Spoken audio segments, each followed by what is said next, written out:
السلام عليكم ورحمة الله وبركاته. وعليكم السلام ورحمة الله وبركاته. إن الحمد لله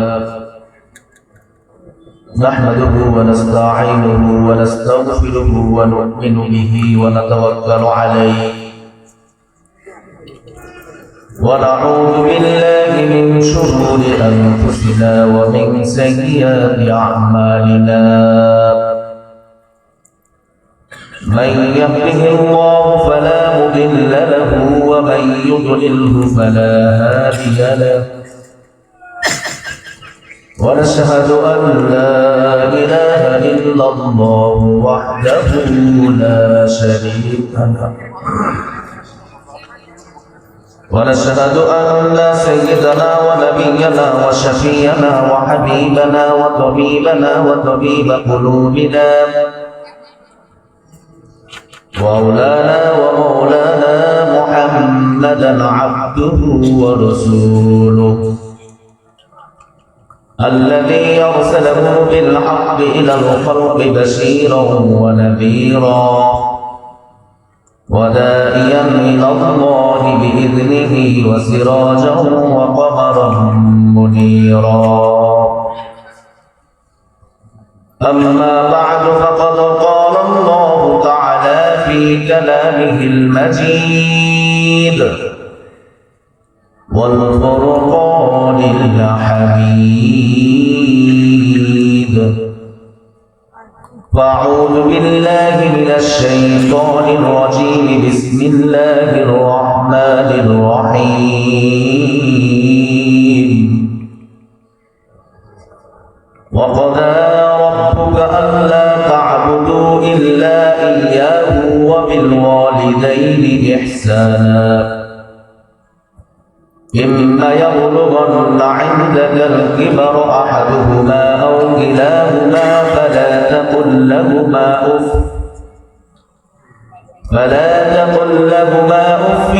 ولا تنهرهما وقل لهما قولا كريما. يخفض لهما جناح الذل من الرحمة وقل رب ارحمهما كما ربياني صغيرا. قال النبي صلى الله عليه وسلم إن الجنة تحت أقدام الأمهات. صدق الله العظيم وصدق رسوله النبي الأمي الكريم ونحن على ذلك لمن الشاهدين والشاكرين والذاكرين والحمد لله رب العالمين.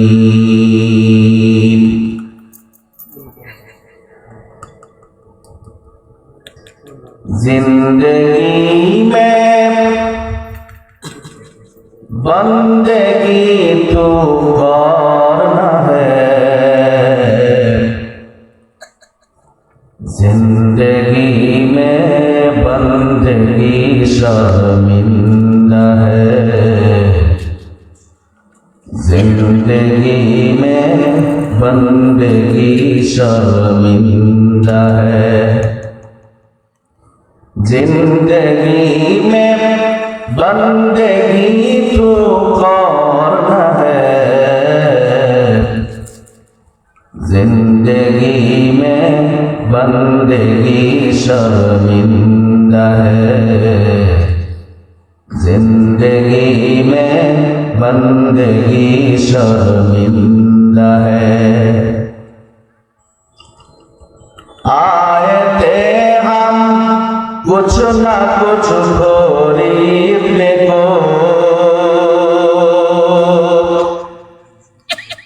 आए थे हम कुछ ना कुछ खरीदने को.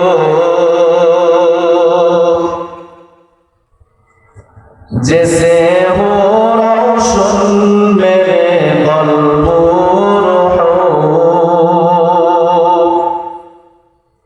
और ना कोई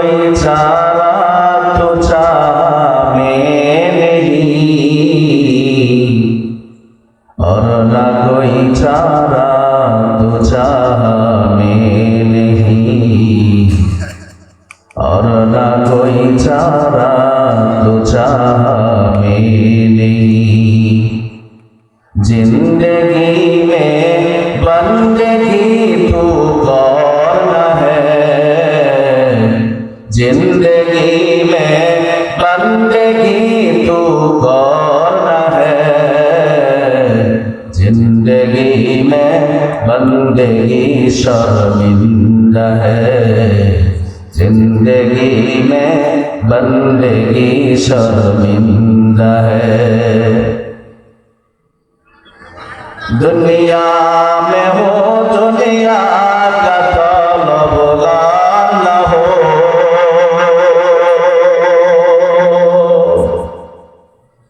दुनिया में हो दुनिया का तलबगार न हो,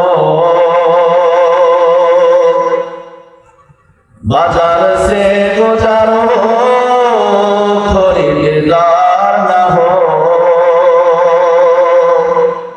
ये दुनिया एक मिसले कागज फूल है,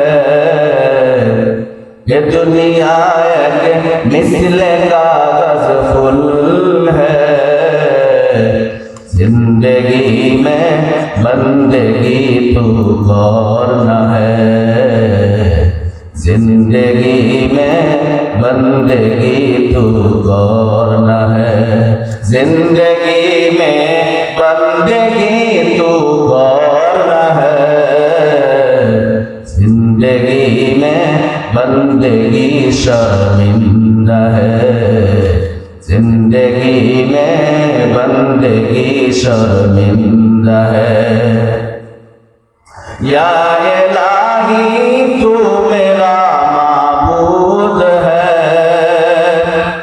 या इलाही तू मेरा माबूद है, या इलाही तू मेरा माशूक है, या इलाही तू मेरा माशूक है, या इलाही तू मेरा माशूक है। आशिकेरा मिल्लते मजहब जुदा, अल्लाहु अकबर। आशिकेरा मिल्लते मजहब जुदा, आशिकेरा मिल्लते मजहब खुदा। इश्क़ आशू मिल्लते मशबूज लस, या इलाही तू मेरा माबूद है, या इलाही तू मेरा माशूक है। সকলে পড়ি নারায়ে তাকবীর, সকলে বলি রব্বানা লাকাল হামদ, চিল্লায়ে বলি রব্বানা লাকাল হামদ হামদান কাসীরান তাইয়িবান মুবারাকান ফি। প্রশংসা করলাম কার? চিল্লায়ে বলেন কার? প্রশংসা করব কার? সব সময় প্রশংসা হবে কার? হাঁটতে গেলে এই কথা বলেন, হাঁটতে গেলে, চলতে গেলে, উঠতে গেলে, বসতে গেলে, শুইতে গেলে, চুরি করতে গেলে। চুরি করা যাবে? যে কোনো চুরি, সেটা ভোট চুরি হয়, করা যাবে? আল্লাহ ওয়াসারিকু ওয়াসারিকাতু ফাক্তাউ আইদিয়াহুমা। কোরআনের আয়াত হচ্ছে চোর এবং চোরের হাতকে কেটে দাও। এই জন্য চুরি করা সবসময় প্রশংসা হবে কার? রাজি আছেন তো? আল্লাহু আকবার। আল্লাহ রাব্বুল আলামিন যে পরিমাণে নিয়ামত আমাদেরকে দিয়েছেন, সারা জীবন যদি আমরা শুকরিয়া করে কাটিয়ে দিই, একটা চোখের নিয়ামত শেষ করতে পারবো? পারবো? একজন আইস বিজ্ঞানী, চোখ গবেষক, উনি বলেছেন human ice can identify more than 10 million colours. একটা চোখের ভিতরে আল্লাহ তাআলা 10 মিলিয়ন ক্যামেরা ফিট করে রেখেছেন। 1 মিলিয়ন সমান কত যুবক? যুবকের 1 মিলিয়ন সমান কত? 10 লক্ষ। 1 মিলিয়ন সমান, তাহলে 10 মিলিয়ন, 10 মিলিয়ন, 10 মিলিয়ন হলে কত লক্ষ? 1 কোটি। কত? আল্লাহ তাআলা প্রত্যেকটা চোখে ভিন্ন ভিন্ন কালার শনাক্ত করার জন্য ভিন্ন ভিন্ন কালার সিস্টেমের 1 কোটি ক্যামেরা ফিট করে রেখেছে। সারা জীবন যদি একটা চোখের শুকরিয়া আদায় করি শেষ হবে? এই দুটি চোখ দিয়েছ বলে দেখি যে কত অপরূপ, এই দুটি চোখ দিয়েছ বলে দেখি যে কত অপরূপ, নয়না বিরাম খেত কামারের জোড়াই জ্বালা বিধুর তোমার দেওয়া চোখের শুকুর জানাবো তার ভাষা কই, যতই দেখি ততই যেন, যতই দেখি ততই যেন পলক ছাড়া চেয়ে রই, যতই দেখি যেন পলক ছাড়া চেয়ে রই। সম্মানিত উপস্থিতি, তামাম পৃথিবী সমস্ত প্রাণীগুলোকে কালি বানানো যদি হয়, আর তামাম পৃথিবীর সমস্ত বৃক্ষ তরুলতা ডালপালা শাখাগুলোকে যদি কলম বানানো হয়, আর পৃথিবীর সমস্ত জিন আর ইনসান যদি কিয়ামত পর্যন্ত আল্লাহর প্রশংসা লিখতেই থাকে, শেষ করতে পারবে? পারবে? সাগরের জলকে কালি করে, গাছের পাতাকে ছাতা করে, তোমার মহিমা লিখা শেষ হবে না, যদিও লিখি প্রভু জীবন ভরে। শেষ করা যাবে? আচ্ছা বলেন তো, সাগরে কি পরিমাণ পানি আছে আমাদের ধারণা আছে? আছে? আপনাদেরকে আমি কোশ্চেন করি, বলেন তো আমাদের পৃথিবীতে সবচেয়ে বড় মহাসাগর কোনটি? আপনাকে প্রশান্ত মহাসাগর। সবচেয়ে বড় মহাসাগর কোনটি? প্রশান্ত মহাসাগর। প্রশান্ত মহাসাগরের যে মোহনাটা সবচাইতে গভীর, সবচাইতে গভীর, ওই মোহনার নাম কি? Mariana triangle. এটা জানেন নাকি কে? মাশাআল্লাহ, আল্লাহ ওনার হায়াতের মধ্যে, ব্রেনের মধ্যে, বুদ্ধির মধ্যে বরকত দেন, বলেন আমিন। প্রশান্ত মহাসাগরের যে মোহনাটা সবচাইতে গভীর, ওই মোহনাটার নাম হচ্ছে মারিয়ানা ট্রায়াঙ্গেল। মারিয়ানা ট্রায়াঙ্গেলের গভীরতা কত? 34,035 ফিট। 34,035 ফিট নিচু। আচ্ছা বলেন তো, পৃথিবীর সবচাইতে উঁচু পর্বতের নাম কি? কে বলতে পারো?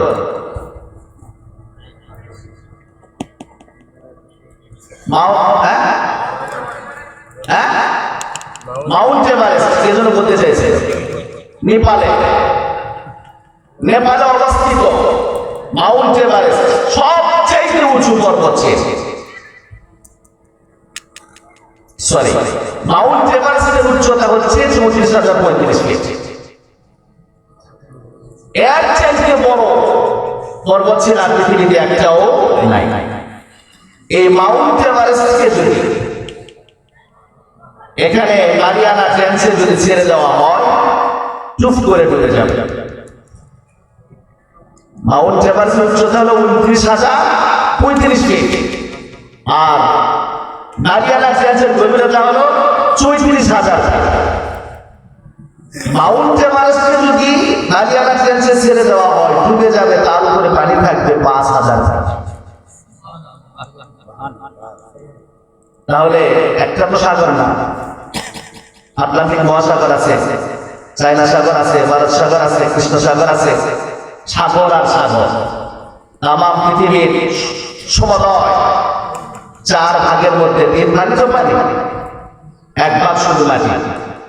এই পুরা সমস্ত জলগুলোকে, পানিগুলোকে যদি কালি করা হয়, তাম পৃথিবীর সমস্ত বৃক্ষ তরুলতাকে যদি কাগজ বানানো হয়, কলম বানানো হয়, আর সারা জীবন যদি যে ইনসানগুলো লিখতে থাকে কিয়ামত পর্যন্ত, আল্লাহ তাআলা প্রশংসা লিখে শেষ করা। এই জন্য সবসময় প্রশংসা হবে কার? রাজি আছি তো ইনশাআল্লাহ? Glorify the name of your lord. আল্লাহ তাআলা বলেছেন তোমরা আমার নামের বরাত্মতার স্লোগান দাও। এই জন্য আমরা আগে তাকবীর দেব 3টি, তারপরে মূল আলোচনায় যাবো, ঠিক আছে না? দেখি আওয়াজ করে দিই, নারায়ে তাকবীর।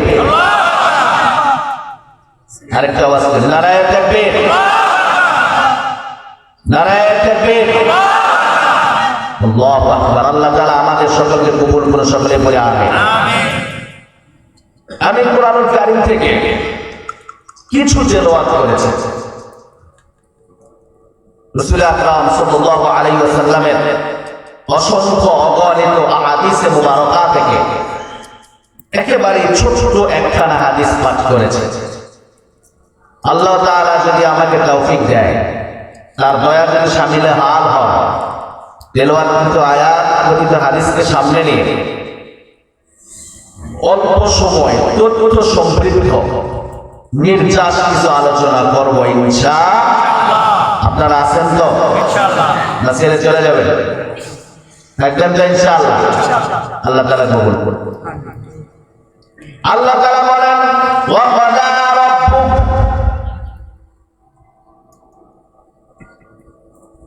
তোমাদের প্রভু, তোমাদের মালিক চূড়ান্ত ফয়সালা করেছে, আল্লাহ তা'বুদু, একমাত্র কেবলমাত্র শুধুমাত্র ইবাদত করতে হবে আল্লাহ। আল্লাহ ছাড়া কারো দাসত্ব করা যাবে, কারো কাছে মস্তক অবনত করা যাবে। আল্লাহ ছাড়া পৃথিবীর যত শক্তিধর বাদশাহ হোক না কেন, সে যদি কোরআন হাদিসের বহির্ভূত কোনো বিষয় নিয়ে আমাদেরকে তাদের কাছে মস্তক অবনত করতে বলে, জীবন দিতে রাজি আছি, কিন্তু কোরআন হাদিসের বিপক্ষে যেতে রাজি নাই। যারা বলে নাই এরা মনে হয় আছে, আছেন? জীবন দিয়ে হলেও আমরা কোরআনের পক্ষে না বিপক্ষে? কোরআনের পক্ষে কারা কারা আজ থেকে হাত তুলে আল্লাহ দেখে। নারায়ে তাকবীর।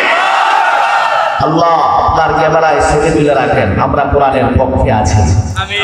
এই এতটুকু আমলে যেন আমাদের নাজাতের জন্য ওসিলা হয়। আল্লাহ তাআলা তো কিয়ামতের ওসিলা করবেন। সারা জীবনে সব আমলের দরকার নেই, ছোট ছোট একটা আমল যদি কবুল হয়ে যায়, এই আমলের ওসিলায় আল্লাহ বাকি জীবনের সব আমলগুলো কবুল করে জান্নাতে। এই জন্য যতদিন বাঁচবো কোরআনের পক্ষে বাঁচবো, রাজি আছি তো ইনশাআল্লাহ?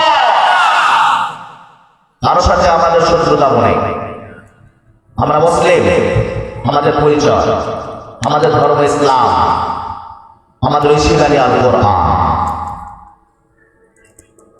যদি আমার নিজের ব্যক্তিত্বের উপরে গালি দাও, তুমি আমার ভাইরে গালি দাও, সহ্য হবে, কিন্তু কোরআনের অবমাননা কোন মুসলমান সহ্য করবে করবে? যদি ওর ভিতরে কিঞ্চিত ঈমান থাকে, কোন মুসলমান কোরআনের অবমাননা, কোরআনের আইনের বিরোধী আইন সহ্য করতে পারে না।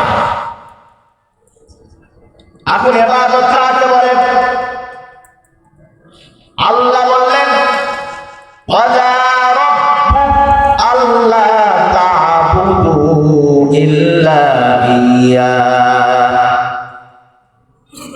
ওগো আমার বান্দা, তোমাদের জন্য কিন্তু আমি চূড়ান্ত ভাবে একটা সিদ্ধান্ত নিয়ে নিয়েছি। সাধারণ সিদ্ধান্ত না চূড়ান্ত সিদ্ধান্ত? সাধারণ সিদ্ধান্তের উপরে আপিল চলে, চূড়ান্ত সিদ্ধান্তের উপরে কোনো আপিল চলে? আল্লাহ বলেন কদা রাব্বুক, আমি সিদ্ধান্ত নিয়ে ফেলেছি আল্লাহ তা'বুদু ইল্লা ইয়্যা, আমি সারা তোমরা কারো ইবাদত করতে পারবা না, কারো হুকুম মানতে পারবা না, কারো গোলামি করতে পারবা না, কারো দাসত্বতা করতে পারবা না, কারো কাছে মস্তক অবনত করতে পারবা না।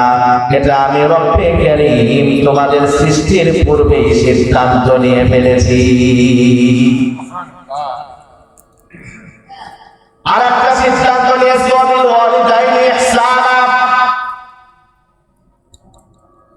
এটাও আমার একটা সিদ্ধান্ত, তোমরা তোমাদের পিতা মাতাদের সাথে সদাচরণ করবে, ইহসান করবে। ইনসাফ, ইহসান, জুলুম, তিনটা শব্দ আরবিতে আছে। ইনসাফ মানে কেউ যদি আপনার থাপ্পড় মানে যেভাবে যত শক্তি দিয়েছে আপনার থাপ্পড় মেরেছে ওইভাবে অত শক্তি দিয়ে থাপ্পড় ফিরিয়ে দেওয়াকে বলা হয় ইনসাফ। কেউ যদি আপনার থাপ্পড় মারে একটা, আপনি তার মারেন দুটা, এটাকে বলা হয় জুলুম। কেউ আপনার থাপ্পড় মেরেছে, আপনি তাকে মাফ করে দিয়েছেন, এটাকে বলা হয় ইহসান। আল্লাহ কত বড় দয়ালু, পিতা মাতাদের ব্যাপারে আল্লাহ তাআলা ইনসাফ বলেন নাই, জুলুমও বলেন নাই। আল্লাহ তাআলা বলেন ওয়াবিল ওয়ালিদাইনি ইহসানা, তোমরা তোমাদের পিতা মাতাদের সাথে ইহসানের ব্যবহার করবে। কারণ মানুষ যখন বৃদ্ধ হয়ে যাবে, মেডিকেল যখন আনফিট হয়ে যাবে, তখন অনেক সময় অনেক দিক দিয়ে তোমার সাথে সে বিভিন্ন রকমের মন মালিন্যতা হতে পারে। তোমার বাবা মা তোমাকে যেভাবে ব্যবহার করবে তুমি ওইভাবে ব্যবহারে ফেরত দিতে পারবা না, বরঞ্চ তাদেরকে মাফ করে দিয়ে ছোট বাচ্চার মতো তাকে আদর স্নেহ দিতে হবে। ইম্মা ইয়াবলুগান্না ইনদাকাল কিবারা আহাদুহুমা আও কিলাহুমা, তোমাদের পিতা মাতাদের মধ্য থেকে দুজন অথবা যে কোনো একজন যদি বার্ধক্যে উপনীত হয়, এ বৈরাগী হাটের যুবকেরা কান খুলে শুনে রাখো কি বলি। অনেকেই অনেক ভাবে কোরআনের তাফসীর করে, ব্যাখ্যা করে। আল্লাহ রাব্বুল আলামিন বলে তোমাদের পিতা মাতাদের মধ্য থেকে দুজন, আহাদুহুমা অথবা দুজনের মধ্য থেকে যে কোনো একজন যদি বার্ধক্যে উপনীত হয়, তাদের বার্ধক্যজনিত কারণে অশুভ আচরণের দ্বারাই কষ্ট পেয়ে, যন্ত্রণা পেয়ে, আঘাত পেয়ে তুমি সন্তান বিরক্তিকর কোন শব্দ উচ্চারণ করতে পারবা না। অনেকেই বলে তোমার ব্যবহারে তোমার মা বাবা যেন সুখ না বলে, ভুল ব্যাখ্যা। আরে তোমার ব্যবহারে তোমার মা বাবার অন্তর থেকে যদি কষ্টের আওয়াজটা মুখ থেকে বের হয়ে যায়, আল্লাহর আরশ কেঁপে যাবে। তোমার ব্যবহারে তোমার মা বাবা উৎসব বলবে এটা নয়, বরঞ্চ তারা যখন বৃদ্ধ হয়ে যাবে অনেক দিক থেকে তোমার সাথে অশুভ আচরণ করবে। তাদের এই অশুভ আচরণে তুমি সন্তান কষ্ট পেয়ে কোনো বিরক্তিকর শব্দ উচ্চারণ করতে পারবা না।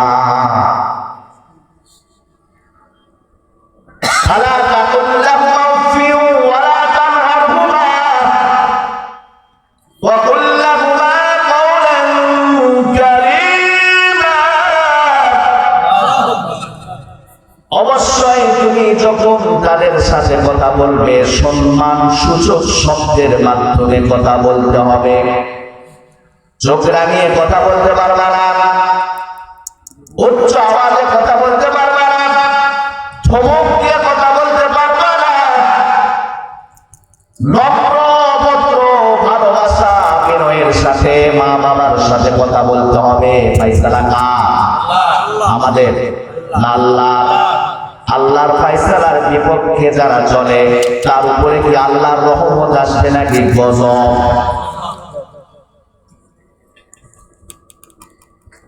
আল্লাহ রাব্বুল আলামিন বলেন ওয়া কুল লাহুমা কাওলান কারীমা, সম্মানসূচক শব্দ ব্যবহার করো।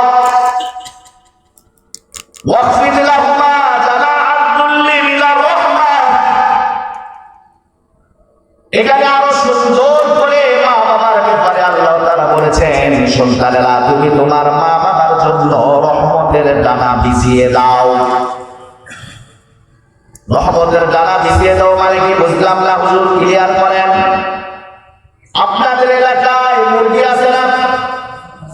গ্রাম্য এলাকাতে একটা মা মুরগি নিজের ডিমকে 18 বা 19 দিন রসুন দেওয়ার পরে ডিম পেটে যখন ছোট বাচ্চা বের হয়, মাত্র 4-5 ঘন্টা আগে বাচ্চা ডিম থেকে বের হয়েছে অথবা একদিন আগে বের হয়েছে, মা মুরগিটা যখন এই ছোট ছানাগুলোকে নিয়ে বাড়ির বাইরে খাবার খেতে যায়, কিন্তু মিন টাইম আসমানের উপরে একটা চিল বা কাক উড়াল দিয়েছে। মা দেখতে পেরেছে, বাচ্চাগুলো দেখতে পারে নাই। তখন মা মুরগিটা সুন্দর করে একটা কিচিমিচি আওয়াজ দেয়। 2 দিন 1 দিনের বাচ্চা, স্কুলেও যায় নাই, ভার্সিটিতেও পড়ে নাই, কিন্তু মার কিচিমিচি আওয়াজে বিপদ সংকেত বুঝতে তাদের কোনো কষ্ট হয় না। ওরা বুঝতে পারে অবশ্যই মা কোনো বিপদ সংকেত দিচ্ছে আমাদের। মা তখন কিচিমিচি আওয়াজ করে 2টা বাচ্চা এইভাবে মিলিয়ে দিয়ে রাখে। ছোট্ট 1 দিনের বাচ্চা, 2 দিনের বাচ্চা একটা উড়াল দিয়ে মার ডানার ভিতরে গিয়ে ঢুকে যায়। মা তখন আস্তে করে ডানাটা সুন্দর করে বুকের সাথে চাপ দিয়ে নেয়। এ বৈরাগী হাটের যুবকেরা, মা সমস্ত সন্তানদেরকে ডানার ভিতরে রেখে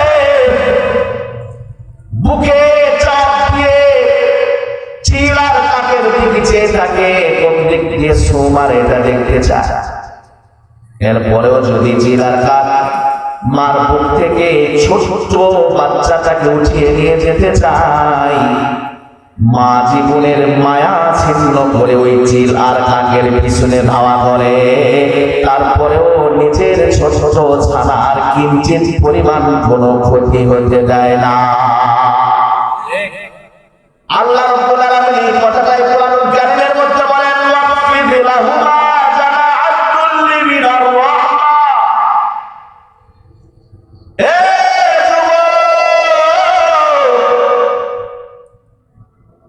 তুমি তোমার মা বাবার জন্য রহমতের ডানা বিছিয়ে দাও। শত ঝড় আসবে, দুঃখ আসবে, কষ্ট আসবে, আঘাত আসবে, প্রয়োজনে তোমার হাত, ডানা, বুক ছিন্ন বিচ্ছিন্ন হয়ে যাবে, কিন্তু মা আর বাবা পর্যন্ত যেন দুঃখ আর কষ্ট না পৌঁছে। ফায়সালা কার? যদি 3 গ্রহণের সমস্ত সুখ আমায় দিতে চাও, যদি 3 গ্রহণের সমস্ত সুখ আমায় দিতে চাও, বিনিময় তোমরা আমার মাকে কেড়ে নাও। আমি চাইব না সেই সুখ, আমি চাইব না সেই সুখ, আমি চাইব না সেই সুখ, আমি চাইব না সেই সুখ। কে আছে রে এত ধনী, কার সে ক্ষমতা, অর্থ দিয়ে কিনে নিবে মায়ের মমতা। কে আছে রে এত ধনী, কার সে ক্ষমতা, পারবে? অর্থ দিয়ে কিনে নিবে মায়ের মমতা। সকল কষ্টের মাঝে আমার মায়ের শীতল বুক, আমি চাই শুধু সেই সুখ, আমি চাই শুধু সেই সুখ। যদি 3 ভ্রমণের সমস্ত সুখ আমায় দিতে চাও, বিনিময় তোমরা আমার মাকে কেড়ে নাও, আমি চাইব না সেই সুখ, আমি চাইব না সেই সুখ। আল্লাহু আকবার। এরপরে আল্লাহ রাব্বুল আলামিন বলেন ওয়াকুর রাব্বিরহামহুমা কামা রাব্বায়ানি সগীরা। এই মার বাবা যখন দুনিয়া থেকে বিদায় নিয়ে চলে গেল, তখন সন্তান তোমার কাজ হচ্ছে তুমি রব্বে কারীমের কাছে দোয়া করো, আল্লাহ ছোটবেলায় আমি যখন দুধের শিশু ছিলাম, যখন কান্না ছাড়া আমার কোনো ভাষা ছিল না, আমার ক্ষুধা লাগলেও ভাষা একটাই কান্না,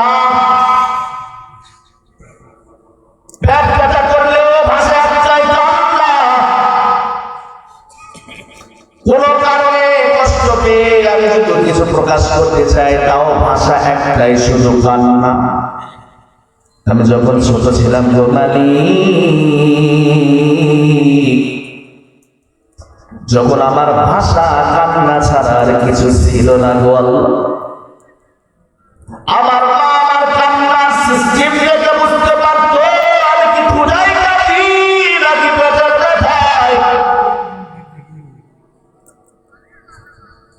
আল্লাহ ওই সময় আমার মা আমাকে যেভাবে আদর দিয়ে, ভালোবাসা দিয়ে, স্নেহ দিয়ে, মায়া দিয়ে, মমতা দিয়ে লালন পালন করেছে, মালিক আজকে আমার মা আর বাবা কবরে শুয়ে গেছে, অনুরূপ ঠিক ওইভাবেই কবর জগতে আপনি আমার মা আর বাবাকে লালিত পালিত করে। এটা ছিল আমার তেলাওয়াতকৃত আয়াতের সরল তরজমা। রাসূল আকরাম সাল্লাল্লাহু আলাইহি ওয়াসাল্লাম অসংখ্য হাদিসের ভিতরে ছোট একটা হাদিস তেলাওয়াত করেছে, ইন্নাল জান্নাতা তাহতা কুদামাল উম্মাহাত।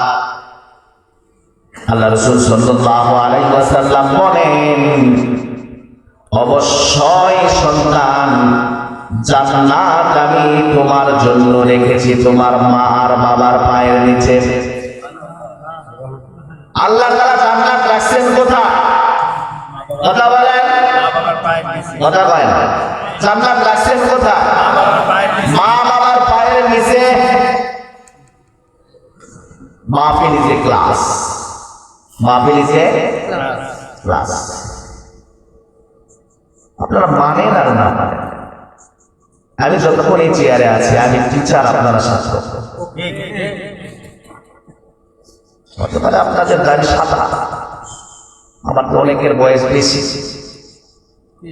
যতক্ষণ এই চেয়ারে আছি, বেশি মনে থাকবো না, যতক্ষণ আছি আমি টিচার, আপনারা টিচার। যদি ছাত্রদেরকে প্রশ্ন করে উত্তর যদি না দিয়ে বসে থাকে, সে কি ভদ্র না অভদ্র? তাহলে আপনারা যদি উত্তর না দেন, আর যদি মনে করেন আপনি আসাতে আমরা কষ্ট পেয়েছি, তাহলে বলেন উত্তর দিবেন তো ইনশাআল্লাহ। তিনটি জায়গাতে ফাঁকা রাখতে নেই। কয়টি জায়গা? এ কথা বলেন, কয়টি জায়গা? একটা হচ্ছে নামাজের কাতারে, নামাজ যখন কাতারবদ্ধ হবে, মাঝখানে বেশি ফাঁকা জায়গা রাখলে ওখানে কি আসবে? আর একজন আছে তো আসবে। আর একটা হচ্ছে বলবো স্বামী স্ত্রী শোয়ার সময় বালিশের মাঝখানে, যাদের বাড়িতে অশান্তি চলে, স্বামী স্ত্রীর মধ্যে মন মালিন্যতা, সম্পর্ক খারাপ যাচ্ছে, আপনি একটা বালিশে আপনি আর আপনার স্ত্রী ঘুমান, দেখবেন আল্লাহ তাআলা 3 দিনের মধ্যে আপনাদের প্রেম ভালোবাসা দ্বিগুণ করে দেবে। বিষয় হচ্ছে স্বামী স্ত্রী এক বালিশে ঘুমাবেন, এক প্লেটে খাবেন, ভালোবাসা বাড়বে, মোহাব্বত বাড়বে। ফাঁকা রাখবেন, দিন যত যাবে যন্ত্রণা তত বেশি হবে, অশান্তি তত বেশি হবে। কারণ যে ফাঁকা জায়গা থেকে আসবে, ওর কাজই ওটা, ওর কাজই ওটা। ও চিতা বাইরে ঢোকে আর আর ফাটল তৈরি করে। আজকে মুসলমানের ভিতরে ফাটল হয়ে গেছে, কিচ্ছু না, শুধু শয়তানি গান। আর একটা হলো এই কোরআন হাদিসের মাহফিলের জায়গা। এই যে মাঝে মাঝে ফাঁকা দেখতেছি, রাসূলের সুন্নতের তরিকার বহির্ভূত আল্লাহ রাসূল যখন আলোচনা করতেন সাহাবারা শুনতেন, এমন ভাবে চেপে চেপে বসে আগ্রহ দিয়ে শুনতেন, ওনাদের মাথার উপরে যদি কোনো চাদর দেওয়া হয়, চাদরের ছাপও বোঝা যাইত না। তাহলে এখন আমাদের কাজ কি? ফাঁকা জায়গা পূরণ করবো না করবো না? জিকির করে লা ইলাহা, এটা চারটে আসে, লা ইলাহা লা ইলাহা। আর কত বরকত। যারা আসতেছে না ওনাদেরকে একটু ঠেলা দিয়ে একটু সরাই দেয়, লা ইলাহা। তাই মাহফিল শেষ করে দোয়া করে গুনাহ মাফ করে যাবো ইনশাআল্লাহ। বেশি সময় আপনাদের ধৈর্য বিঘ্ন হয়, ধৈর্য নষ্ট হয়ে যায়, এই পরিমাণ আলোচনা হবে না ইনশাআল্লাহ। এ জীবনে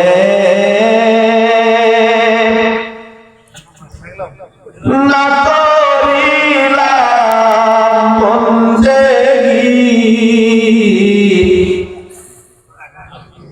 গুনাহ করে কাটাইলাম জিন্দেগী। এ জীবনে না করিলাম বন্দেগী, গুনাহ করে কাটাইলাম জিন্দেগী। তওবা করে আবার তওবা ভাঙিলাম, অবশেষে খাঁটি তওবা করিলাম। তওবা করে আবার তওবা ভাঙিলাম,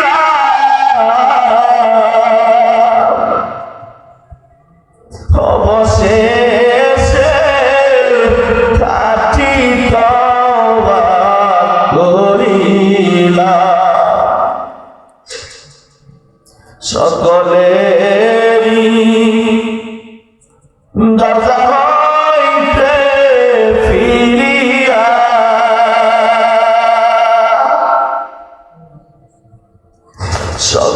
সকলেরই দরজা হইতে ফিরিয়া, আপনার দরজায় রইলাম পড়িয়া। সকলেরই দরজা হইতে ফিরিয়া,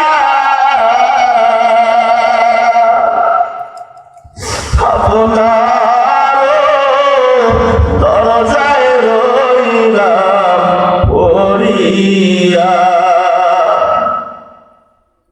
আপনি যদি মাফ না করেন বান্দারে, আপনি যদি মাফ না করেন বান্দারে, বলে না আপনার বান্দা যাবে কারাগারে, বলে না আপনার বান্দা যাবে কারাগারে। গুনাহ করছি আর তো গুনাহ করব না, সবাই আমিন বলি। গুনাহ করছি আর তো গুনাহ করব না, দয়া করে মাফ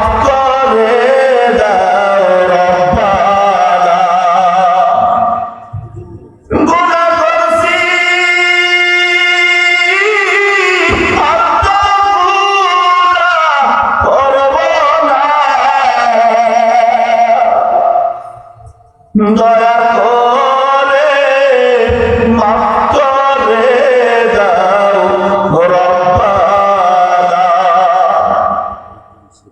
আদর করে মানুষ আল্লাহ বানায়া, কেমনে দিবেন জাহান্নামে ফেলিয়া,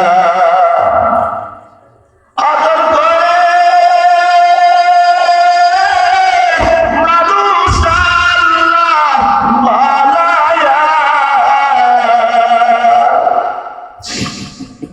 কেমনে দিবেন জাহান্নামে ফেলিয়া, বান্দা যখন জাহান্নামে জ্বলিবে, ওগো মালিক কেমনে চায়া দেখিবে, বান্দা যখন জাহান্নামে জ্বলিবে,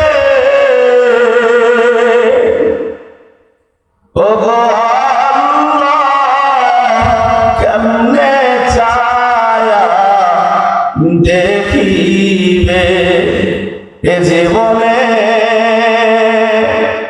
না করিলাম বন্দেগী,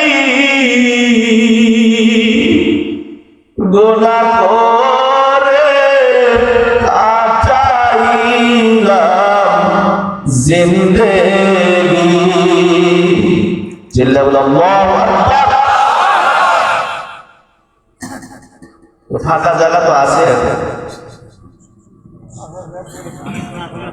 এক ইমাম সাহেব দোয়া করে, রব্বানা যালামনা আনফুসানা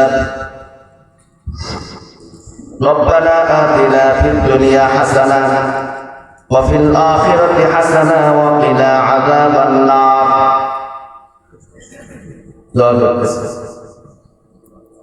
রব্বানা যালামনা আনফুসানা ওয়া ইল্লাম তাগফির লানা ওয়া তারহামনা লানাকুনান্না মিনাল খাসিরিন। রব্বি হাবলি মিনাস সালিহিন। এক মুসলিম আবার বলতেছে, হুজুর আপনি যে দোয়া করেন রব্বি হাবলি মিনাস সালিহিন, এই দোয়ার অর্থ কি? বলে আমি তো জানি না বাবা, হুজুররা দোয়া করে আমি শুনে শুনে মুখস্থ করে আমি মুরব্বির কাছে গিয়ে বলতেছে, হুজুর আমাদের ইমাম সাহেব প্রতি নামাজে খালি বলে রব্বি হাবলি মিনাস সালিহিন। আসলে এই দোয়ার অর্থ কি? মুফতি সাহেব বলতেছে এই দোয়ার অর্থ হচ্ছে আল্লাহ আপনার মধ্যে নেককার সন্তান দান করেন।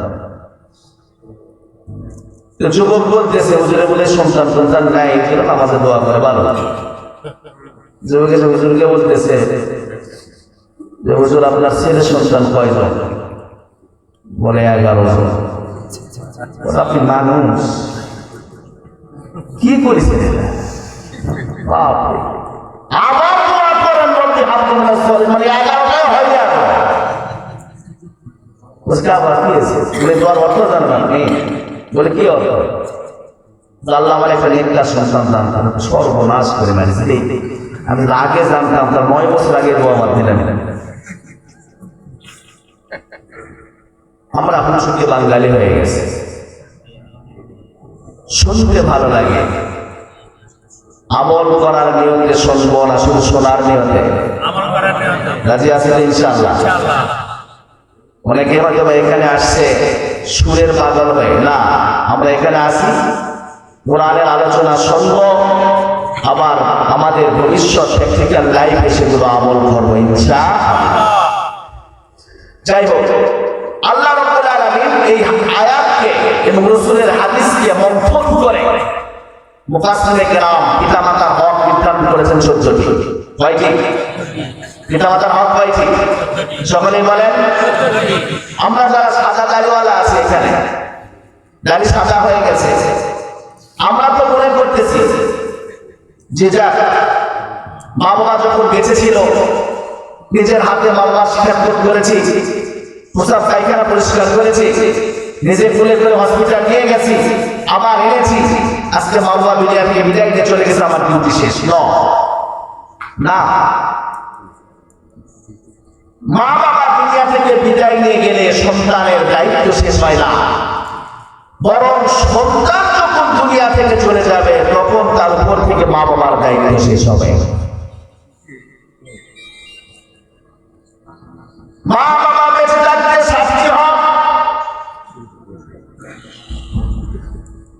মা বাবা দুনিয়া থেকে বিদায় নিয়ে চলে গেলে ওই সন্তানের উপরে আরো এক্সট্রা শাস্তি হোক।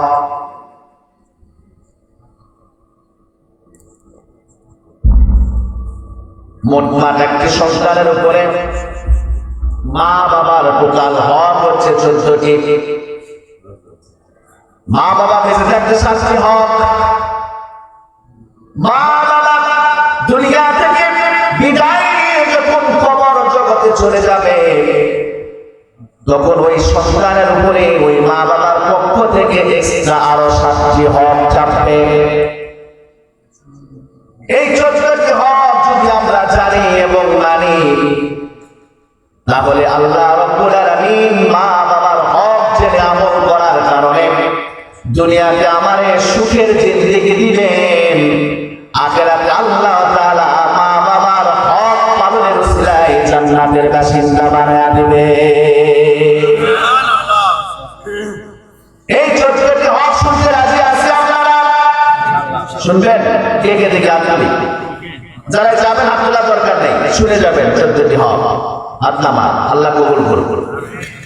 14টি হকের মধ্যে সংক্ষেপে বলি, প্রথম নাম্বার হক হচ্ছে মা বাবাকে অত্যন্ত শ্রদ্ধা এবং সম্মান করতে হবে। আমি আবার সত্য কিন্তু বলছি না, মা প্লিজে ক্লাস ভালো করে শুনবেন। 1 নাম্বারের হক মা বাবাকে সীমান্তে শ্রদ্ধা এবং সম্মান করতে হবে। 2 নাম্বারের হক হচ্ছে মনে প্রাণে মা বাবাকে ভালোবাসতে হবে। 3 নাম্বারের হক মা বাবার হুকুম মানতে হবে। তবে হ্যাঁ, এখানে বিজ্ঞানী সুন্দর একটা কথা বলেছেন, তুমি অবশ্যই তোমার মা বাবার হুকুম মানবে, তবে একটা মাপকাঠি আছে, একটা স্কেল আছে। তোমার মা বাবার হুকুম যদি আল্লাহ হুকুমের বিরোধী হয়, তোমার মা বাবার হুকুম যদি রাসূলের হুকুমের বিরোধী হয়, ফালা তুতি'হুমা, আল্লাহ রাব্বুল আলামিন বলেন ওই সময় তুমি তোমার মা বাবার হুকুম মানতে পারবে না। মা বাবার হুকুম যদি আল্লাহ হুকুমের বিরোধী না হয়, মা বাবার হুকুম যদি রাসূলের হুকুমের বিরোধী না হয়, এই যুবকেরা কান খুলে শুনে রাখো, ওই সময় অবশ্যই অবশ্যই আল্লাহ আমাদের উপরে ফয়সালা করে দিয়েছেন, আল্লাহ এবং রাসূলের হুকুমের বিরোধী না হলে প্রত্যেকটা হুকুম সন্তানদেরকে মানতে হবে। মা বাবার হুকুম কতদূর পর্যন্ত মানা যায়? গালেবান আব্দুল্লাহ ইবনে ওমর রাদিয়াল্লাহু তাআলা আনহু ছোট্ট একটা হিকায়াত শোনায়া দেয়। আব্দুল্লাহ ইবনে ওমর রাদিয়াল্লাহু তাআলা রাসূল আকরাম সরকারে দু আলম রাসূলুল্লাহ সাল্লাল্লাহু আলাইহি ওয়াসাল্লামের কাছে উপস্থিত হলেন। আল্লাহ রাসূলকে ডাক দিয়ে বললেন, ইয়া রাসূলুল্লাহ, ইয়া হাবিবাল্লাহ, আমি আমার স্ত্রীকে সাংঘাতিক ভালোবাসি, আমার স্ত্রী আমাকে অত্যন্ত বেশি ভালোবাসে, আমার স্ত্রী কখনো শরীয়ত বিরোধী কাজ করে নাই, কেন যেন আমার বাবা ওমর ইবনুল খাত্তাব আমার স্ত্রীকে চয়েস করতেছে না, ছেড়ে দিতে বলতেছে। খুব ভালো করে শুনে রাখো যুবক, 2 দিনের সাথীতে মা বাবাকে ভুলে যেও না। দুঃখ লাগে, কষ্ট লাগে। সারা বাংলাদেশে ঘুরি, বিভিন্ন জায়গায় থেকে বৃদ্ধাশ্রম তৈরি হয়ে গেছে। বইয়ের কথায় সন্তান কিন্তু নিজের ইচ্ছায় কোনো মা বাবাকে বৃদ্ধাশ্রমে রাখবে কি মনে হয়? কখনোই রাখতে পারে না। শুধুমাত্র কেবলমাত্র বউদের কারণে বৃদ্ধ মা বাবাকে বৃদ্ধাশ্রমে রেখে ছেলে আমার মস্ত মানুষ, মস্ত অফিসার, মস্ত ফ্ল্যাটে যাই না দেখা এপারে ওপার। ছেলে আমার মস্ত মানুষ, মস্ত অফিসার, মস্ত ফ্ল্যাটে যাই না দেখা এপারে ওপার। অনেক রকম জিনিস আর আসবাব দামি দামি, সবচেয়ে কম দামি ছিলাম একমাত্র আমি। সবচেয়ে কম দামি ছিলাম একমাত্র আমি। আবার আমার প্রতি আমার ছেলের অগাধ সম্ভ্রম, তাই তো ঠিকানা মায়ের বৃদ্ধাশ্রম, তাই তো ঠিকানা বাবার বৃদ্ধাশ্রম। আমার ব্যবহারের সেই আলমারি আর আয়না, এসব লাগে খুব পুরোনো ফ্ল্যাটে রাখা যায় না।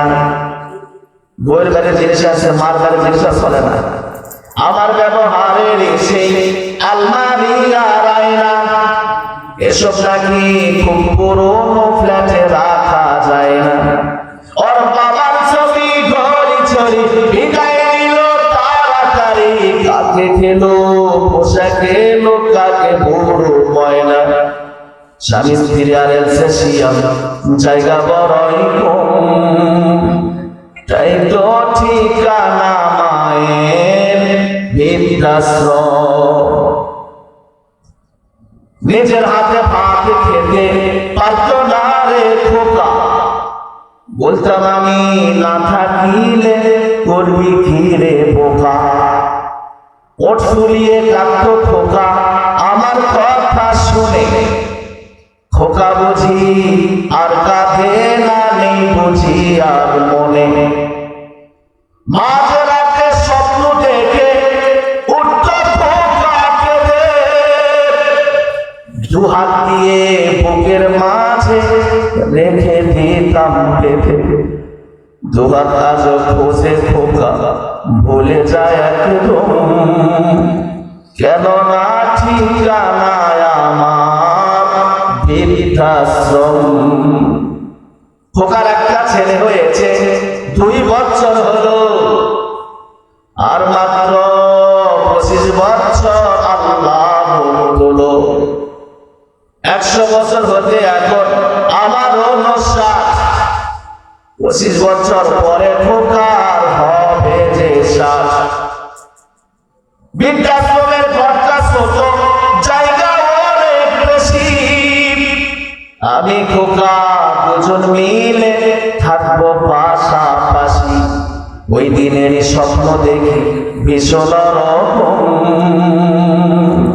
কেন না ঠিকানায় আমার বৃদ্ধাশ্রম। আমার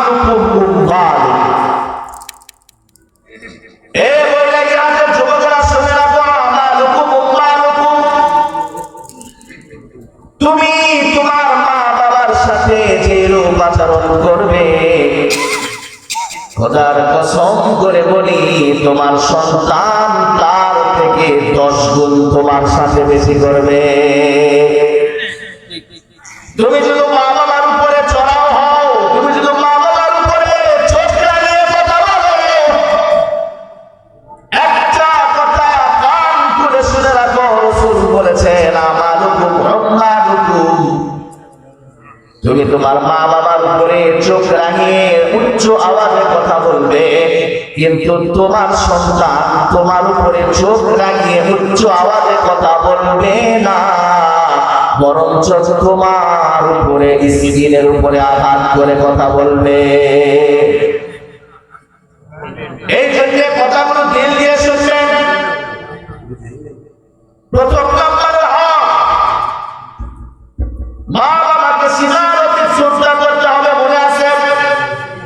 দ্বিতীয় নাম্বার হক মনে প্রাণে ভালোবাসতে হবে।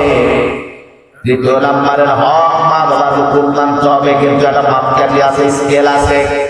আব্দুল্লাহ ইবনে ওমর আল্লাহ রাসূলকে বলতেছেন, ইয়া রাসূলুল্লাহ, আমি আমার স্ত্রীকে সাংঘাতিক ভালোবাসি, আমার স্ত্রী আমাকে সাংঘাতিক ভালোবাসে, কেন যেন জানি না আমার পিতা ওমর আমার স্ত্রীকে চয়েস করতেছে, বলতেছে আব্দুল্লাহ তোমার স্ত্রীকে তালাক দাও।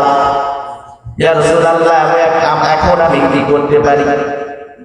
আল্লাহ রাসূল ডাকতে বলেন, আব্দুল্লাহ, যেখানে তোমার পিতা তোমারে বলতেছে তোমার স্ত্রীকে তালাক দাও, আর ওমরের ব্যাপারে আমাকে তোমার কিচ্ছু বলতে হবে না, কারণ ওমরের ব্যাপারে আমি জানি, ওমরের ব্যাপারে আমি জানি, যার ব্যাপারে আল্লাহ রাসূল বলেছেন আমার পর যদি কেউ নবী হতো সে হতো ওমর, আমার পরে যদি কেউ নবী হতো, অর্থাৎ নবী হওয়ার যোগ্যতা কিন্তু হতে পারবে না, খাতামান নবিয়্যিন, আল্লাহ রাসূল বলেন শেষ নবী, কিন্তু নবী হওয়ার মতো যোগ্যতা একজন সাহাবীর ছিল, সেটা হলো লও খোদা দাও আবার তুমি অমর দারাজ দিল, বলেন লও খোদা দাও আবার তুমি অমর দারাজ দিল, দাও আলীর মতো বীর সেনানী, আলীর মতো বীর সেনানী সাজাতে নিখিল, দাও খোদা দাও আবার তুমি অমর দারাজ দিল, দাও খোদা দাও আবার তুমি অমর দারাজ দিল। আল্লাহু আকবার। প্রভু তুমি বলেছ রাসূল দিবে না, বলনি দিবে না,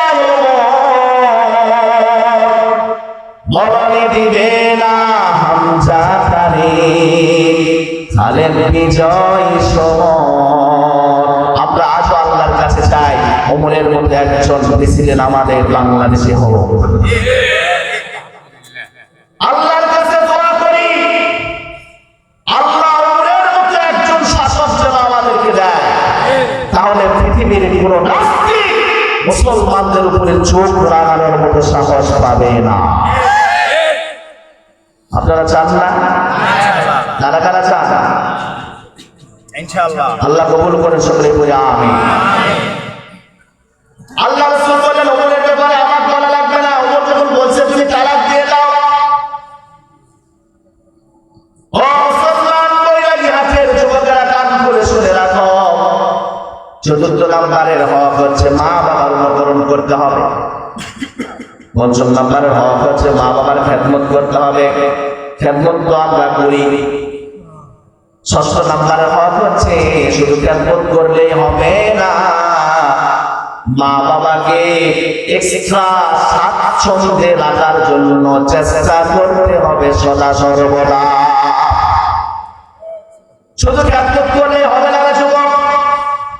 যেমন ধরেন এই যে শীতের মৌসুম আসতেছে, বৃদ্ধ মা বাবা তোমার বাড়িতে আছে, দামি কম্বল কিনে দিয়েছো, দামি তোষক দিয়েছো, শুধু এতটুকুই হবে না, তোমার যদি অ্যাবিলিটি থাকে, সামর্থ্য থাকে, আর যোগ্যতা থাকে, আর যদি অর্থ থাকে, অবশ্যই বর্তমান বাংলাদেশে অনেক ইলেকট্রিক্যাল সামগ্রীর আবিষ্কার হয়েছে, তার মধ্যে আরেকটা সামগ্রীর নাম হচ্ছে রুম হিটার। তুমি যদি মনে করো আমার মা বাবা বৃদ্ধ হয়ে গেছে, অল্পতেই তাদের শীত লেগে যায়, মা বাবার রুমটা যদি একটু রুম হিটার দিয়ে গরম করা যায়, তাহলে মা বাবা একটু এক্সট্রা স্বাচ্ছন্দ্য বোধ করবে। আর তোমার স্বার্থ আছে, সামর্থ্য আছে, এবিলিটিও আছে, আল্লাহ যোগ্যতাও দিয়েছে, তাহলে তোমার জন্য আল্লাহর ফায়সালা হচ্ছে মা বাবার জন্য শুধু খেদমতে হবে না, তার একটা রুম হিটারের ব্যবস্থা করে দাও।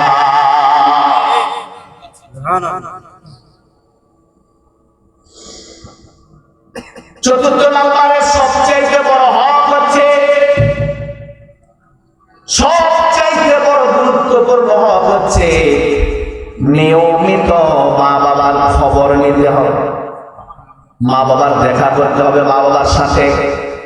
বৈরাগী হাটের যুবকেরা প্রাণ খুলে কান খুলে কর্কশের মতো খাড়া করে শোনো, তুমি যেখানেই থাকো না কেন, যত বড়ই চাকরি করো না কেন, প্রতি মাসে যদি তুমি তোমার মা বাবাকে 10,000 টাকা করে হাদিয়া দাও, তোমার মা বাবা যত খুশি হবে না।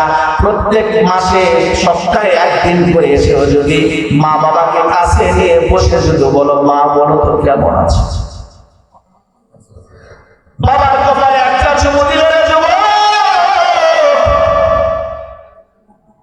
মার কপালে একটা চুমু দিয়ে দুই হাতে মা বাবার দুই মুখে ধরে আনলে নিয়ে তুমি যদি বলো, মা দূরে থাকি প্রতিদিন তো আসতে পারি, মন চাই গো মা তোমাদের খবর নিতে, তোমাদের সামনে রাখতে, সুখে দুঃখে ডাল ভাত সবই মিলে মিশে খেয়ে বেঁচে থাকতে, কিন্তু পারি না মা, অর্থের অভাবে, সমাজের তাগিদে, সংসারের তাগিদে অনেক দূরে থাকতে হয়।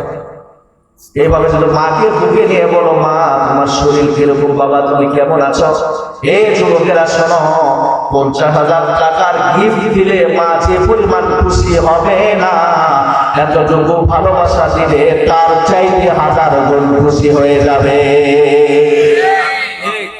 কিন্তু বড় আফসোস লাগে, বড় দুঃখ লাগে, শ্বশুর বাড়িতে যাই মাসে 3 বার, কিন্তু মা বাবার কাছে বছরে 2 বার, 2 বার আসে, কিন্তু শ্বশুর বাড়িতে মাসে যায় 3 বার। শ্বশুর বাড়িতে যাবার সময় আপেল, কমলা, মালটা, নেসকাতি আঙ্গুর অভাব নাই, কিন্তু মা বাবার কাছে আসতে গেলে 2 টাকার পানও জোটে না। মা বাবাকে এসে বলে, কি করবো, সংসার চলাই হয় না। এই জন্য মা বাবা বেঁচে থাকতে শান্তি হকের ভিতরে সবচাইতে উন্নত হক হচ্ছে নিয়মিত মা বাবার সাথে সন্তানকে সাক্ষাৎ করতে হবে। এই মা বাবা বেঁচে থাকতে কয়টি হক? 7টি হক। আপনাদের কাছে একটা খবর বসে আগে সার্থক শুনবো আবার ইনশাআল্লাহ। কেউ যদি তার মা বাবা অন্তরে কষ্ট দিয়ে থাকেন, কোরআনের আলোচনা শোনার পরে যদি আপনার অন্তরে একটি অনুশোচনা হয়, আপনি মা বাবার এই মাহফিল থেকে গিয়ে মা বাবার পায়ে ধরে ক্ষমা চাচ্ছেন, মা বাবা ঘুমিয়ে আছে, আপনি পায়ে ধরে চোখের পানি ছেড়ে দিয়ে বলবেন, মা বোন অন্যায় করেছি, বুঝি নাই, অপরাধ করেছি, তোমার উপর উচ্চ আওয়াজের কথা বলেছি, মেজাজ দিয়ে কথা বলেছি, চোখ রাঙিয়েছি, ভুল করেছি, মা মাফ করে দাও। মনে রাখবেন, আল্লাহর কাছে মাফ নেওয়া যেমন সহজ, মা বাবার কাছে মাফ নেওয়াও তেমন সহজ।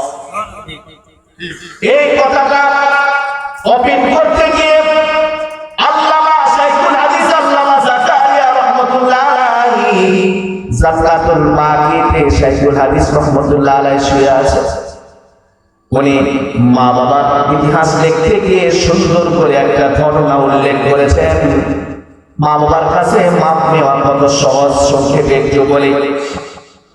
এক এলাকায় একজন মা বাবার একমাত্র সন্তান ছিল।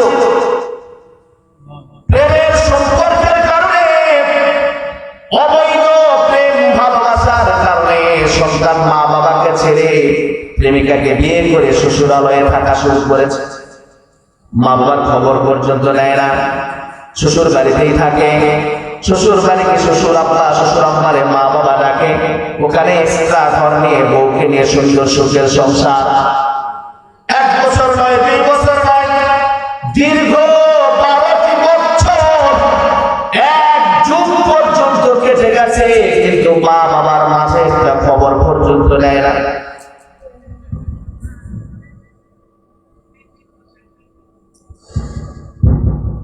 মা বাবার খবর পর্যন্ত দেয় না।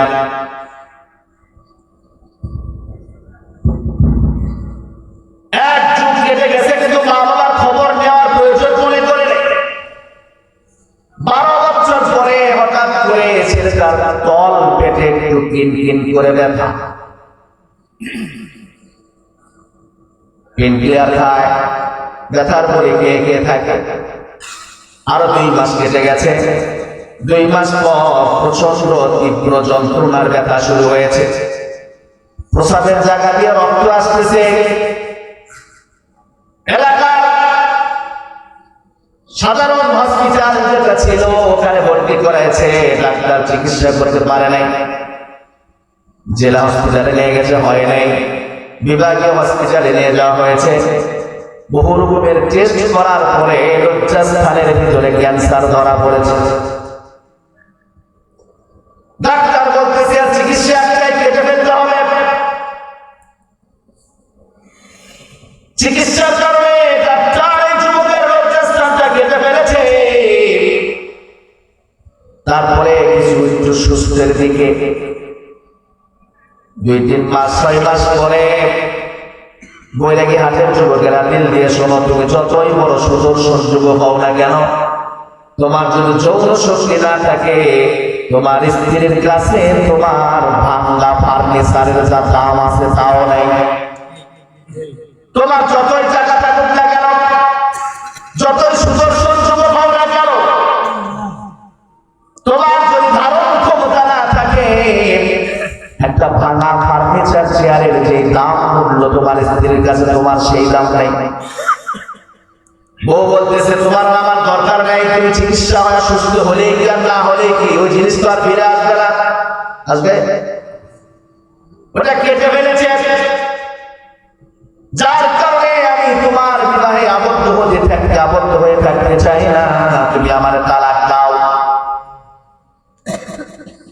শ্বশুর বলতেছে তোমার মতো জামাইয়ের আমার দরকার নেই, যেখানে আমার মেয়ে তোমার চায় না, তোমার আমার কি দরকার, কি প্রয়োজন? আউট। ছেলে বুক ভরা কষ্ট নিয়ে দীর্ঘ 12 বছর যাদেরকে মা বাবা দেখেছিল, মা বাবার খবর পর্যন্ত নেয় নাই, নিজের মা বাবার খবর পর্যন্ত না নিয়ে দীর্ঘ 12 বছর যাদেরকে মা বাবা ডেকে যাদের সেবা যত্ন করেছে, মাত্র 6 মাসের অসুস্থতায় তারা ঘর থেকে তারা বের করে দিয়েছে। রাত্রে ছেলে রাস্তার পাশে দিয়ে হাঁটে, চোখ বেয়ে বেয়ে পানি পড়তে থাকে, আল্লাহর কাছে নিজের অপারগতা প্রকাশ করে। কই যাবে, কি করবে, কোনো কিছু ভেবে পারছে না। হঠাৎ করে মনে হলো যাই, আমার তো মা আছে, আমার তো বাবা আছে। আমি অসুস্থ সন্তান যদি এই অবস্থায় মা বাবার সামনে গিয়ে দাঁড়াই, কখনো আমার মা আমার বাবা আমারে ছুঁড়ে ফেলে দিবে না। বুক ভরা আশা নিয়ে মা বাবার কাছে যাইতেছে নিজের গ্রামে। গ্রামের কাঁচা রাস্তা দিয়ে হাঁটতেছে, যেখানে মা বাবার বাড়ি ছিল মাটির বাড়ি, ওখানে গিয়ে দেখি ওখানে কোনো বাড়ি ঘর নাই, পুরা সমান মাঠ হয়ে গেছে। ওখানে খেজুরের আঙ্গুরের বাগান লাগানো হয়েছে। বাগানের ভিতরে একটা কৃষক কাদা কাঠি দিয়ে আগাছাগুলো পরিষ্কার করতেছে। ছেলে আস্তে আস্তে করে আঙ্গুরের বাগানের কাছে গেল, কৃষককে ডাকতে বলল, ভাই একটু আসবেন কি এদিকে? কৃষক আস্তে করে সন্তানের দিকে যখন আসলো, সন্তান কৃষককে ডেকে বলল, ভাই জায়গাটা কার? বলে অমুকের। বাগানটা কার? অমুকের। এ জায়গার মালিক কে? অমুক। তার আগে কে ছিল? বলে অমুক। ওনার বাবার নাম বলছে।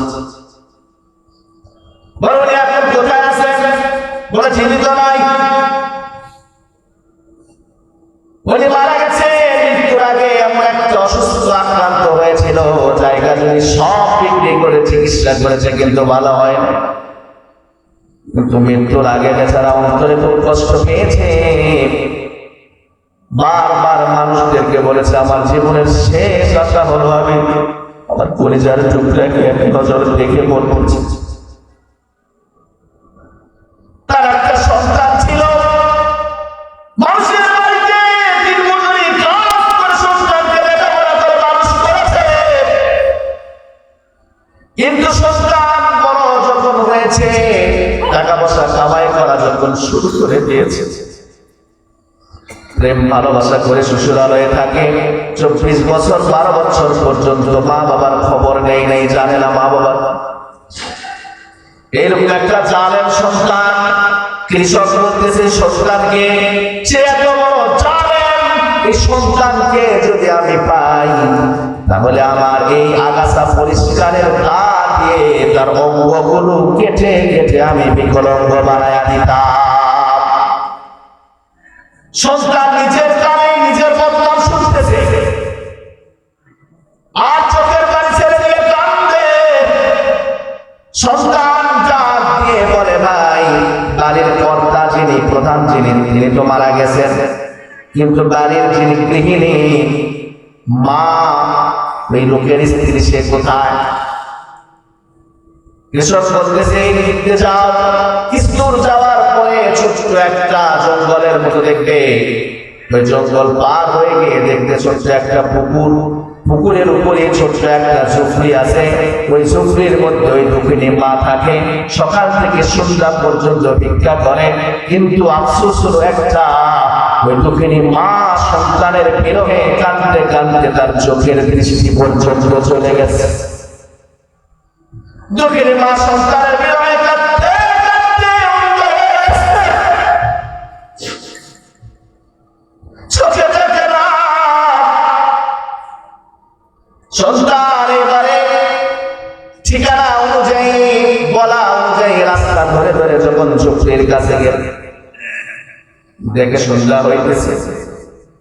মা ভিক্ষা করে ভিক্ষার ছুরিটা হাতে নিয়ে গাছের উপরে ভর করে করে আস্তে আস্তে করে ঝুপড়ির দিকে আসে। কাপড় ছিঁড়া, শাড়ি একটা পরেছে, বিভিন্ন জায়গায় ছিন্ন ছিঁড়ে গেছে। দূরপ্রবাসে থাকি মাগো, বড় একা একা, স্বপ্নে ছাড়া যাই না মাগো, একটু তোমায় দেখা। জানি না মা কেমন আছো, দুঃখে বা সুখে বাঁচো, জানলে শান্তি পাই আমি বারে বারে, তোমার বুকে জনম যেন পাই। অবাক নামের দানব আমায় আনলো এই প্রবাসে, ভাগ্যের চাকা ঘুরাই মাগো, নিঃশ্বাসে নিঃশ্বাসে। অবাক নামের দানব আমায় আনলো এই প্রবাসে, ভাগ্যের চাকা ঘুরাই মাগো, নিঃশ্বাসে নিঃশ্বাসে। পরে ছড়া ছিল শাড়ি, আমি কি তাই দেখতে পারি?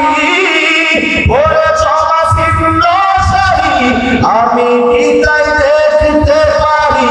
বিদেশের আমরাই দুঃখী মায়ের মুখে সুখের হাসি ফোটাতে চাই আমি বারে বারে, তোমার বুকে জনম যেন পাই। মা শাড়িটা ছিন্ন ছিল, মা ছেলের দেখে না, ছেলে কিন্তু মারে দেখে।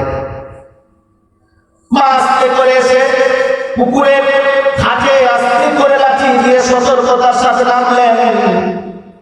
সুন্দর করে পুকুরের পানি দিয়ে উজু করলেন। উজু করার পরে নিজের ঝুপড়িতে গেলেন, যায় নামাজ পাকাইলেন। যায় নামাজের উপর দাঁড়ায় মাগরিবের নামাজ আদায় করলেন। নামাজ আদায় করার পরে আল্লাহ রাব্বুল আলামিনের কাছে হাত তুলে দোয়া করে, আল্লাহ রব্বে কারীম,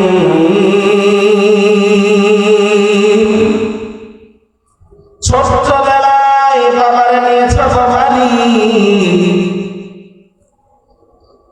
মাকেও নিয়েছ, চাচা চাচির কাছে মানুষ হয়েছি, বড় লাঞ্ছনা গঞ্জনা দুঃখ কষ্টে জীবনটা কেটেছি। আল্লাহ তারপরে যখন যুবতী হলাম, চাচা চাচি একটা বিয়ে দিয়ে দিল। কিছু সময় স্বামী সংসার নিয়ে শুনেছিলাম বাবানি, তারপরে তুমি আমার কলিজার টুকরা নয়নের মণি আমার মুখ থেকে ছিঁড়ে দিলে। আমার কলিজার ধন, আমাকে লাঠি মেরে আর একটা মেয়ের সাথে আমাকে ছেড়ে চলে গেল। সম্বল ছিল একটা স্বামী, মরণ বেঁধে নিয়ে তাকেও আমার কাছ থেকে আলাদা। দুনিয়াতে আমার কেউ নাই গো মালিক, রক্তের সম্পর্ক বলতে কেউ নাই। আল্লাহ, তারপর আমি তোমার কাছে কোনো নালিশ করব না, তবে তোমার কাছে একটা জিনিস ভিক্ষা চাইব গো আল্লাহ, আমি যদি মরে যাই আমার খাটালি কাঁধে দেওয়ার জন্য কোনো আপনজন আমার থাকে না। আর যখন মরে যাব আমার কবরে আমার রক্তের কেউ এক মুঠো মাটি দিলে এরকম কেউ থাকলো না গো মালিক। অন্য পরপুরুষের মাটি আমার সর্বপ্রথম বুকে পড়বে, এটা আমি মেনে নিতে পারতেছি। আল্লাহ গো, জীবনে যত কষ্ট পেয়েছি কিছুর বিনিময়ে তোমার কাছে কিছু চাই না গো আল্লাহ, তবে আমার কলিজার টুকরা সন্তানকে দয়া করে আমার কাছে ফিরিয়ে দাও। তবে তার কামাই খেয়ে জীবন বাঁচানোর জন্য নয়, আমি মরে গেলে আমার খাটটা যেন কাঁধে করে সে কবর পর্যন্ত নিয়ে যায়, আর সর্বপ্রথম সে যেন আমার কবরের 3 মুঠো মাটি দেয় গো আল্লাহ। সন্তান ডাকতে বলে, মা, ও মা, তোমার সন্তান তোমার ঝুপড়ির সামনে দাঁড়িয়ে গো মা। 12 বছর পরে সন্তানের মুখে মা ডাক শোনার পর মা নিজেকে কন্ট্রোল করতে পারে, লাফ দিয়ে দাঁড়ায়া বৃদ্ধ শরীর যখন সামনের দিকে অগ্রসর হয়েছে, চৌকাটা লেগে মাথা কেটে গেছে, সন্তানের দিকে হাত পাতিয়ে বলতেছে, কই রে আমার কলিজার টুকরা, আমি তো তোকে আমার চক্ষু দ্বারা দেখতে পাবো না। দৌড়বিদ হয়ে কাঁদতে কাঁদতে আমি আমার দৃষ্টি হারিয়ে ফেলেছি, তবে হাতের অনুভূতি শক্তি এখনো আছে। আয় আমার বুকে আয়, আমার এই হাত দ্বারা স্পর্শ করে বলেও আমি আমার 12 বছরের বিরহের বুকের আগুনটা একটু নিভায়া দে। এই যুবকেরা এই জন্য বলি, তুমি কার সাথে উচ্চ আওয়াজে কথা বলো, কার সাথে তুমি কড়া ভাষায় কথা বলো। এই মা যদি রাজি হয়, রিদাল্লাহু ফি রিদাল ওয়ালিদাইন ওয়া সাখতুল্লাহু ফি সাখতিল ওয়ালিদাইন। আল্লাহ রাব্বুল আলামিন হাবিব বলেন, তুমি যদি আল্লাহকে কন্ট্যাক্ট করতে চাও, আল্লাহকে খুশি করতে চাও, জান্নাতের মালিক হতে চাও, তাহলে সর্বপ্রথম দুনিয়াতে আল্লাহর হুকুম মানার পরে মা বাবার খেদমত করে তাকে সন্তুষ্ট করো, কেননা আল্লাহর সন্তুষ্টি মা বাবার সন্তুষ্টির উপরে নির্ভর। এই হলো মা বাবা বেঁচে থাকতে শাস্তি হক। এই মা বাবা মরে গেলে আরো এক্সট্রা শাস্তি হক আছে, যারা সাদা দাড়িওয়ালা পাকা দাড়িওয়ালা যাদের মা বাবা চলে গেছে, ইনাদের উপর শাস্তি হক আছে যাদের মা বাবা দুনিয়াতে নেই। কিন্তু আমি দুঃখিত, সময় সংকীর্ণ শেষ, মানে শেষ হয়ে গেছে, এই শাস্তি হক আমি বলতে পারতেছি। এখন কথা হচ্ছে যে মা বাবা বেঁচে থাকতে যে শাস্তি হক, এই শাস্তি হক তো আমরা শুনলাম, জানলাম, প্র্যাকটিক্যাল লাইফে আমল করবো তো ইনশাআল্লাহ। কারা কারা আমল করবো আল্লাহর হাত তুলে দেখেন। আল্লাহ কবুল করেন, আল্লাহ কবুল করেন, আল্লাহ কবুল করেন। ডাকি শাস্তি হক যদি আল্লাহ কোনোদিন আপনাদের সাথে সাক্ষাৎ করায়, স্মরণ করে দিবেন ইনশাআল্লাহ বলা।